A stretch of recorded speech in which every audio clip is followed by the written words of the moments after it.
नमस्कार दोस्तों Singh triple star tutorial में आपका एक बार फिर स्वागत है। दोस्तों, इस वीडियो में हम जानेंगे कि हम किस प्रकार से सेविंग या इन्वेस्टमेंट करें ताकि हम इनकम टैक्स सेविंग या इनकम टैक्स की छूट ले सकें। दोस्तों, सबसे पहले हमें इनकम टैक्स की छूट लेने के लिए ऑल टैक्स स्लैब्स का चयन करना होगा। अब हम जानेंगे कि यदि हम इनकम टैक्स की विभिन्न सेक्शन के तहत सेविंग या छूट लें तो हम कितनी छूट ले सकते हैं। दोस्तों, यदि आपकी इनकम 13 लाख रुपए है और आप मेरे द्वारा बताए गए अनुसार अपना ITR 1 फाइल करेंगे तो आपको कोई भी टैक्स जमा करने की आवश्यकता नहीं होगी। इसमें आप को मैं सबसे पहले बताऊंगा कि किस सेक्शन के तहत कितना टैक्स हम सेव कर सकते हैं। सेक्शन 16(1)(a) स्टैंडर्ड डिडक्शन जो होती है वो 50,000 आपको मिलेगी। सेक्शन 24 में interest paid on housing loan, जो लोन के ऊपर इंटरेस्ट है उसमें 2 लाख तक कर सकते हैं। 80C में हम 1,50,000 कर सकते हैं। 80CCD1B में पेंशन फंड में कंट्रीब्यूशन 50,000 तक। 80D मेडिकल इंश्योरेंस का हम 50,000 ले सकते हैं। 80DDB expenditure on medical treatment पे 40,000 तक। 80TTA interest earned on saving bank account में 10,000 तक। और 80E additional interest on home loan पे 50,000 तक ले सकते हैं। दोस्तों, सबसे पहले हम जान लेते हैं कि इनकम टैक्स के नए और पुराने स्लैब्स क्या हैं। नए स्लैब्स ये दिए गए हैं। 0 से 3 लाख तक कोई इंटरेस्ट नहीं, कोई इनकम टैक्स नहीं लगेगा।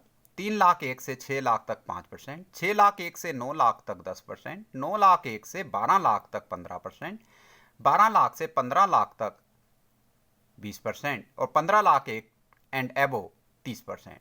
इसी प्रकार ऑल टैक्स जो कि 2022-23 तक लागू थे और अभी ऑप्शन है कि आप इसमें अपना इनकम टैक्स फाइल कर सकते हैं। उसमें आपको 0 से 2,50,000 तक कोई टैक्स नहीं था। 2,50,000 1 से 5 लाख तक 5%, 5 लाख 1 से 7,50,000 तक 10%, 7,50,000 1 से 10 लाख तक 15%, 10 लाख 1 से 12,50,000 तक 20%, 12,50,000 1 से 15 लाख तक 25% और 15 लाख 1 एंड एबो तक 30% है। अब हम इनकम टैक्स की विभिन्न सेक्शन के बारे में जानते हैं कि हम कितना व कैसे टैक्स की छूट पा सकते हैं। Section 10A 10(13)(a) house rent allowance, इसमें हम HRA की जो हम छूट लेंगे उसमें actual house rent paid allowance received, actual rent paid minus करना है उसको 10% ऑफ सैलरी से। जो भी आप रेंट पेड कर रहे हैं उसको 10% सैलरी से लेस कर देना है, जो आपकी सैलरी है उसकी 10% से, या 40% ऑफ सैलरी, या 50% in case of Mumbai, Chennai, Kolkata and Delhi और अदर सिटीज़ के लिए 40% ऑफ सैलरी। इसमें से जो भी कम होगा निकल के आएगा actual house rent allowance received, जो आपने गवर्नमेंट से लिया है या अपने एम्प्लॉयर से लिया है वह हाउस रेंट अलाउंस। 10% माइनस करना है जो आपने रेंट पेड किया, और 40% ऑफ सैलरी या 50% in case of Mumbai, Chennai and Calcutta, Delhi. तो इसमें से जो भी कम होगा वो आपका HRA रिबेट में आएगा। Section 10(14) rule 2BB CA hostel subsidy. CA एक बच्चे का 100 रुपये आप कर सकते हैं, 2 का 200, मैक्सिमम 2 ही कर सकते हैं। इसी प्रकार हॉस्टल सब्सिडी है, एक बच्चे का 300 और 2 बच्चों का 600 रुपये कर सकते हैं, मैक्सिमम लिमिट 2 ही है। Section 24 interest paid on housing loan, इसमें मैक्सिमम लिमिट 2 लाख रुपये है। तो 2 लाख रुपये तक का अगर आप हाउसिंग लोन पे इंटरेस्ट पेड करते हैं तो वह एग्जाम्पशन में आता है, और इसमें जो आप प्रिंसिपल जमा करते हैं वह भी 80C में कवर हो जाता है। अब 80C में investment, saving and some expenditures आते हैं। उन्हें एक बार आप ढंग से देख लें कि payment of premium towards life insurance में जो भी आप पेमेंट करेंगे वह आएगा, contribution towards employees provident fund, public provident fund, any recognised provident fund, या investment done through deposits of 5 to 15 years post office saving bank में, investment done as subscription to recognise securities और deposit scheme, national saving scheme, या any notified जो भी scheme है उसमें, जो unit linked saving scheme जैसे एनएसजी वगैरह, एनएससी वगैरह, investment done as subscription to ULIP, unit linked insurance plans of any mutual fund, contribution towards fund set up by the national housing schemes, payment towards principal of any housing loan, payment made towards the tuition fee of any two children's full time education in institutes based in India, जो tuition fees का payment होता है बच्चों की पढ़ाई के दौरान। इसके अतिरिक्त भी काफ़ी इसमें सेक्शन, वो इसमें और भी कंपोनेंट्स हैं जिनको पे आप ले सकते हैं interest. Section 80CC, this includes some investment and saving schemes, the details ये दी गई हैं इसकी details. Payment of premium towards annuity plans of any insurance company, payment of premium for annuity plan of LIC और any other insurance, premium thus paid must be kept deposited in order to avail a deduction. Section 80CCD1, this section deals with the deduction applicable if the employee is contributing towards a NPS notified by the central government. The applicable limits of deduction are as follows: 10% of salary in the previous year in the case of an employee, और 10% of gross total income in any other cases में। Section 80CCD1B में आप 50,000 तक का NPS account में अगर जमा करते हैं तो छूट ले सकते हैं। सेक्शन 80CCG, इसमें Rajiv Gandhi equity saving scheme में अगर आप पैसा लगाते हैं तो 50,000 अगर आप लगाएंगे तो उसका 50% आप को रिबेट मिलेगी, वह 25,000 होगी।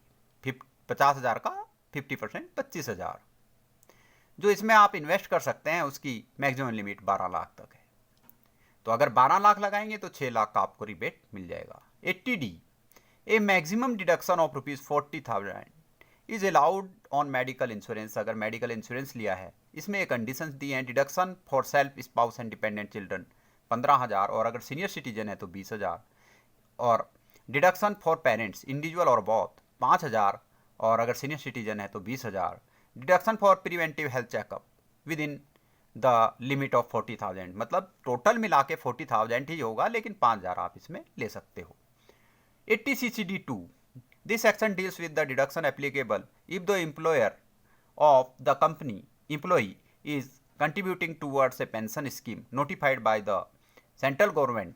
The applicable limit of deduction is 10% of salary in the financial year in the case of an employee.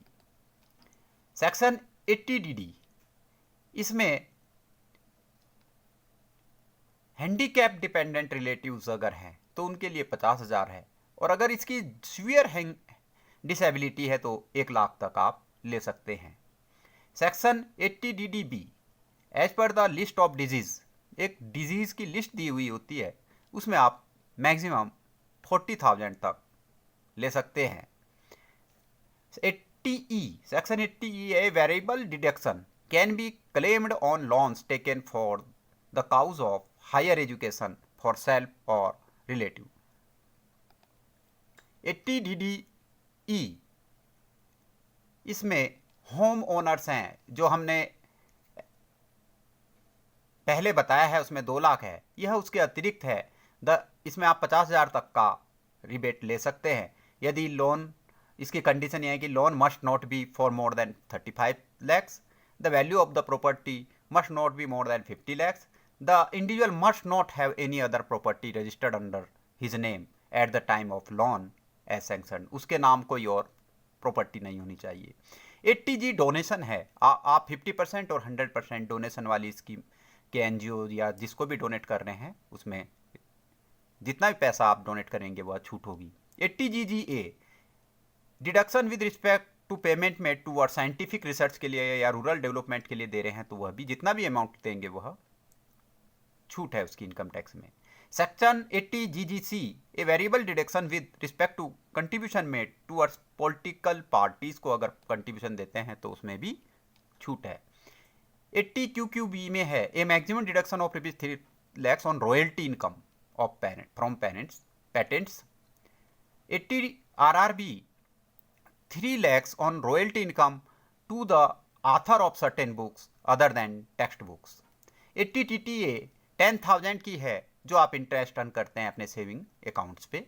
80U this deals with the income of an individual with physical disability और extremely mental disability. In case of severe disability as defined by the law, a maximum deduction of ₹1 lakh can be availed. In all other cases, deduction of ₹50,000 will be allowed. ये हमने पहले भी discuss किया है।